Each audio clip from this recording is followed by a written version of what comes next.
bán rồi nên đi bán không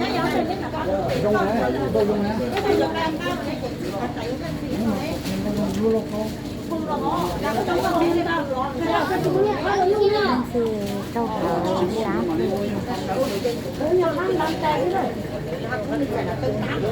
얘가 좀 가고 한 잔이 있어.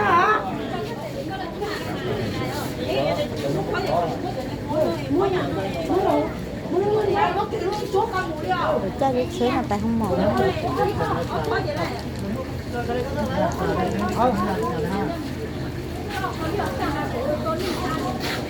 ăn cái chợ có chơi hả? À, sao? Ăn cái chợ có chơi hả? tổ khách cái khác không?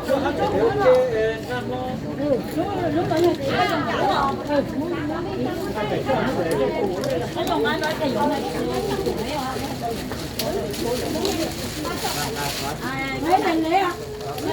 Sao là chẳng có chỉ thủ này, không có đấy là tốt cả đấy, tôi chả muốn khỏe à. Mấy tuổi cái lò chết thế, các bạn mấy lần đấy à? Mấy lần đấy à?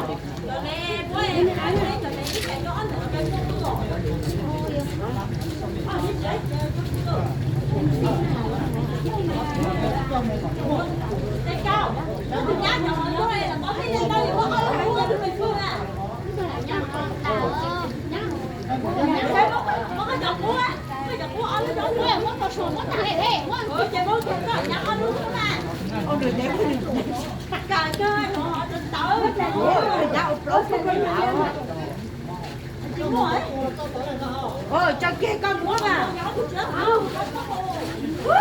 Cho cả con muốn luôn.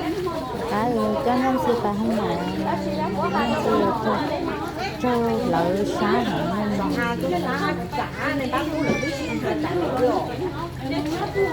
Có cả đồ này bán đây, cả này bán cả đồng hàng kia, có cả đồng hàng kia.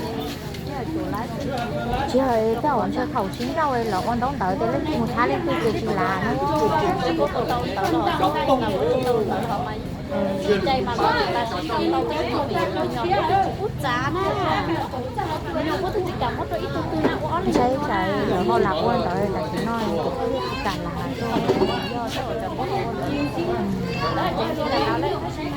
cái gì chơi chơi vào rồi tôi ra nhá em bán cho tôi là chú cô thầy trà thôi chỉ một kilo lẻ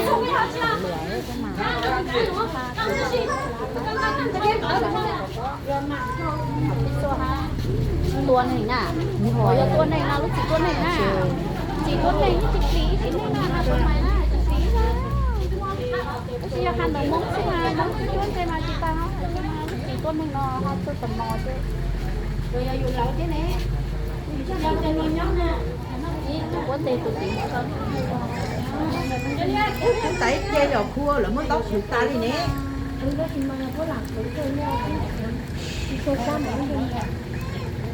lúc trước mua thì sáng hẳn rồi lúc trước mua hàng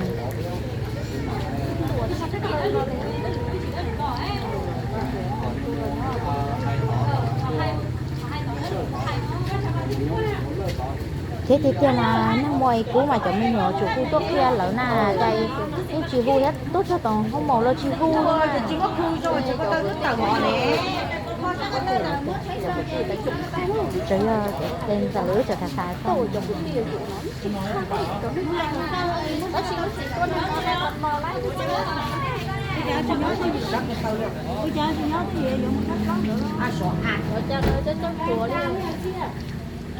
nhắc câu mà chỉ hay rồi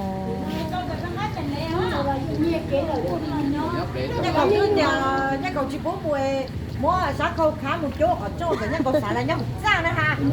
Một sâu là bảo nè, xã khâu nè. Còn mốc xăng còn thứ hạ hỏi nhắc cầu